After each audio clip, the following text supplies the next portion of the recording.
Alhamdulillah, wassalatu wassalamu ala Rasulillah Sayyidina Muhammadin bin Abdillah wa ala alihi wa sahbihi wa mawala. Asyhadu an la ilaha illallah wa la syarika lah wa asyhadu anna Muhammadan abduhu wa rasuluh alladzi la ilaha illallah. Subhanaka la ilma lana illa ma 'allamtana innaka antal alimul hakim. Allahumma anfa'na bima 'allamtana wa 'allimna ma yanfa'una wa zidna 'ilma. Allahumma inna nas'aluka rahmat nabiyyin wa hifdzal mursalin wa ilhamal malaikatil muqarrabin. Allahumma inna nas'aluka rahmat nabiyyin wa hifdzal mursalin wa ilhamal malaikatil Allahumma atina bil ilmi wa zayyinna bil hilmi wa akrimna bit taqwa wa jammilna bil afiyah walhamdulillahi rabbil alamin. Amma ba'd. Pertama kita puji Allah senantiasa dengan ucapan alhamdulillah rabbil alamin atas segala limpah nikmat dan karunia yang Allah berikan kepada hamba dan makhluknya, baik dalam bentuk nikmat zahiriyah maupun dalam bentuk nikmat batiniyah. Wassalawat kita kepada Rasulullah dengan ucapan Allahumma shalli wa sallim wa barik alaihi. Mudah-mudahan dengan mengucapkan salawat kepada kita Rasulullah, nantinya kita di antara kalangan umat Nabi Muhammad yang mendapatkan syafaatnya di yaumil akhir nanti. Amin ya rabbal alamin. Bapak Ibu yang dirahmati Allah Subhanahu wa taala, kembali malam ini kita menyambung kajian kita seputar hadis arba'in syarah dari kitab Al-Wafi ya. Kita masih dalam pembahasan hadis yang ketiga, masalah rukun Islam, dan kita sudah masuk kepada rukun hadis, yaitu pemahaman terhadap hadis yang ketiga dari kitab hadis arba'in. Syarahnya adalah kitab Al-Wafi. Kita masuk kepada penjelasan yang kedua ya, di dalam kitab ini adalah masalah iqamus shalah, yaitu masalah mendirikan salat. Kata pengarang kitab pada iqamus shalah, makna dari mendirikan salat di sini adalah wal muhafadzah ala salati wal qiyam biha ala awqatiha. Dimaksud dari mendirikan sholat di sini adalah menjaga atas sholat tersebut.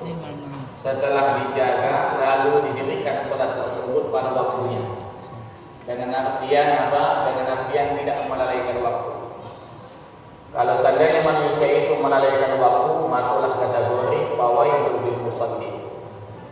Ya, celakalah orang yang sholat alladzina hum an salatihim sahun, yaitu orang yang lalai dari salatnya.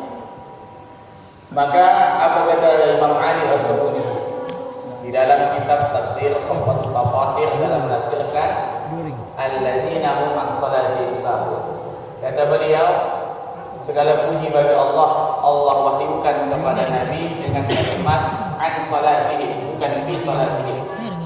Fawailul lil musallin, celaka orang yang salat. Orang yang bagaimana? Alladzi an salati sahun, yaitu orang yang lalai dari salatnya ya. Orang yang lalai dari salat. Dari sini dapat kita ketahui, kata Imam Ali As-Sabuni, bukan maksudnya dalam jati diri salat tersebut. Kalau sempat dulu Allah firmankan kepada Nabi, fawailul lil musallin alladzina hum fi salatihim, maka setiap tak khusyuk celaka. Asalkan tak khusyuk, lalai dari dalam salat tersebut, maka kita masuk dalam ayat tersebut. Tapi tidak, Allah gunakan kalimat an, menunjukkan bahwa dari waktunya. Nah, ini maksudnya, yaitu orang yang lalai dari waktu salat, menunda-nunda waktu salat. Sudah masuk waktu, nanti dah tunggulah lamanya lagi, belumnya lagi terakhir ini. Nah, ini yang selalu lalai itu salat asar. Ini adalah maksud dari mendirikan salat ya, menjaga salat tersebut dan dilaksanakan pada waktu-waktunya. Wa ada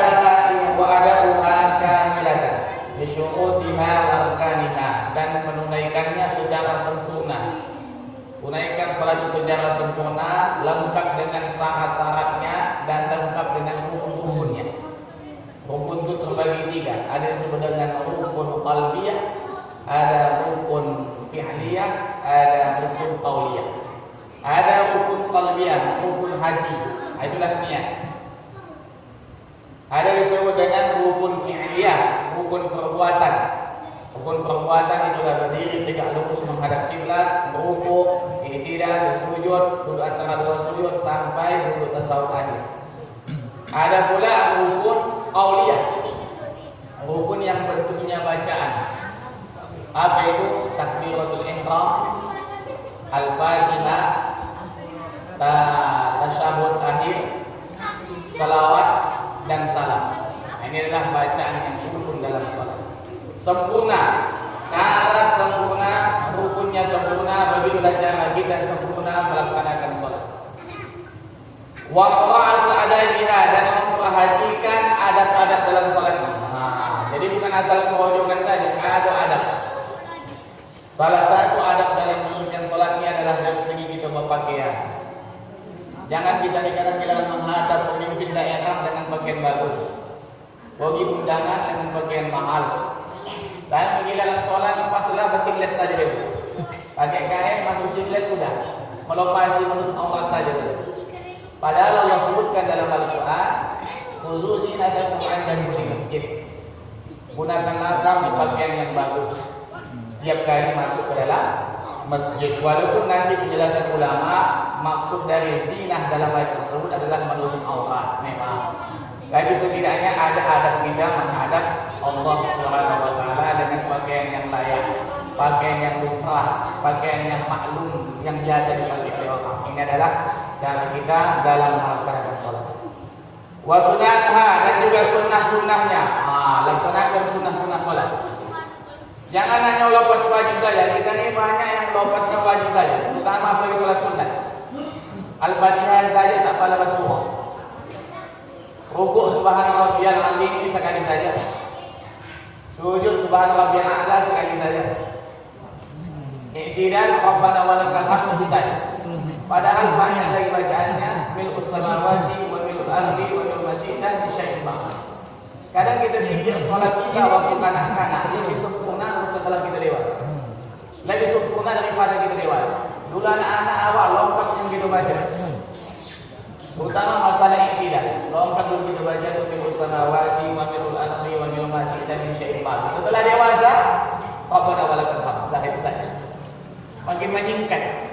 Jadi kita harus sunnah-sunnah kita tunaikan dalam ibadah salat. Berapalah jumlah sunnah dalam salat?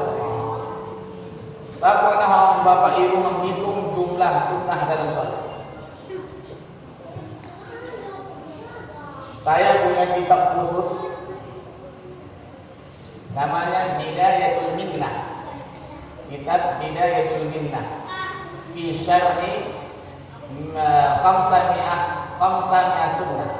Khamsami'ah sunnah.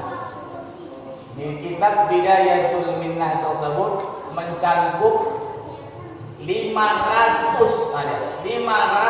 sunnah dalam sholat.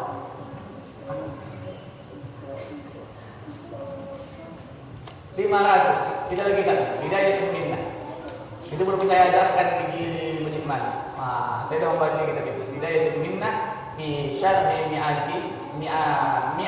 khamsami'ah sunnah. Yaitu menjelaskan dan mensyarahkan 500 sunnah dalam sholat. Bukan sedikit. 500 sunnah dalam sholat. Kalau 500 betul-betul kita lakukan, memang itulah betul-betul sholat kita yang sempurna. Ya, dari mulai awal mula sebelum sholat sampai kepada akhir sholat, itulah 500 sunnah dalam sholat. Nah ini. Hatta ta'ati thamaratuha fi nafsil muslim, sehingga hadirlah buah dari hasil salatnya itu terhadap diri seorang muslim. Kalau sudah salat sempurna, syarat, rukun, dia perhatikan adab-adab menghadap Allah, dia lakukan semua sunnah yang seperti tadi, maka akan berbuahlah, nampaklah buah hasil dari salatnya. Bagi dirinya sendiri. Apa contohnya? Fayusfaqul bahsa'i wal munkar. maka dampaknya adalah dia akan meninggalkan perbuatan keji dan perbuatan munkar. Nah, ini fahsya dan munkar. Fahsya ini adalah perbuatan keji. Fahsya itu adalah perbuatan keji yang menjolimi diri kita sendiri. Itu disebut dengan fahsya. Tapi bila seandainya melibatkan orang lain terjolimi, itu namanya munkar. Kalau menjolimi diri sendiri namanya fahsya. Nah ini, itu adalah perbuatan fahsya. Seperti contohnya apa? Seperti berzina. Nah itu adalah fahsya. La taqrabu zina innahu kana fahisatan wa sa'a sabila. Jangan kamu dekati zina karena itu perbuatan keji, jalan yang keji. Nah ini, dengan artian merugikan diri sendiri. Mungkar begitu juga. Kalau mungkar adalah bila merugikan orang lain. Nah, jadi dengan kita mendirikan sholat, dampak buah dari hasil sholat tersebut adalah yaitu meninggalkan perbuatan keji dan munkar dalam ibadah sholat. Allah Ta'ala sebagaimana Allah Subhanahu Wa Ta'ala berfirman, aqimus sholat, inna sholata tanha anil fahsya'i wal munkar. Dan dirikanlah sholat, sesungguhnya sholat itu dapat menjaga dari perbuatan keji dan munkar. Surah Al-Ankabut ayat 45.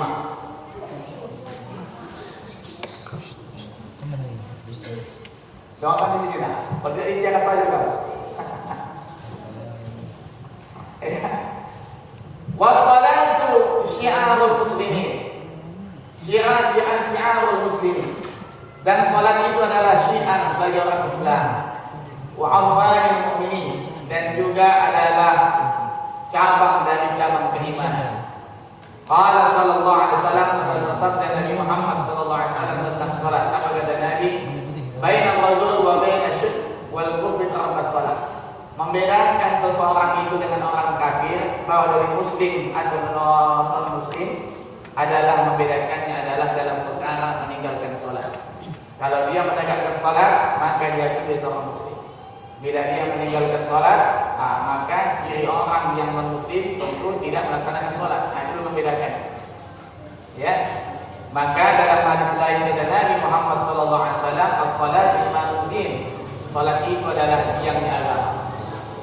Man aqama faqad aqamati wa man taraka faqad hadamati. Barang siapa yang mengerjakan salat, sama dia menegakkan agama, dan barang siapa yang meninggalkan salat, samalah dia seperti orang yang menghancurkan agama. Jadi kesimpulannya adalah salat ini rukun Islam yang kedua setelah syahadatain, setelah mengucapkan dua kalimat syahadat. Maka untuk itu mari kita jaga. Ulama 4 mazhab, Hanafi, Maliki, Syafi'i, Hambali, di dalam kitab Bidayatul Mujtahid yang ditulis oleh Imam Ibnu Rusdi mengatakan bahwa sepakat ulama 4 mazhab, salat yang ditinggalkan dengan disengaja, baik tidak disengaja, wajib qadha. Wajib mengqadha salat yang tertinggal disengaja maupun tidak disengaja. Ya. Jadi ada orang sekarang ini, sedihnya kita sekarang agama ini diklasifikasikan, di kelas-kelas. Saya kurang setuju. Ada sekarang ini sesuka hati melabel-labelkan suatu perkara sunnah. Ya, bisa diam nggak? Kalau aku ditiras saja, Ustaz pun kacau jadinya. Atau bisa hilang hati ini. Lutak-lutak bocor ya. Malah kau Ustaz yang berutang. Ya. Jangan dulu apa? Ya kan dulu. Kalau katanya mau diteras, ya. Nah, kalau belum tentu ya. Baik. Tidak. Hilang konsentrasi seperti ini. Namanya pula anak-anak. Apa nak tahu? Adik orang itu apa? Ini yang menjadi permasalahan kita. Ada pernyataan bahwa tata cara sholat sunnah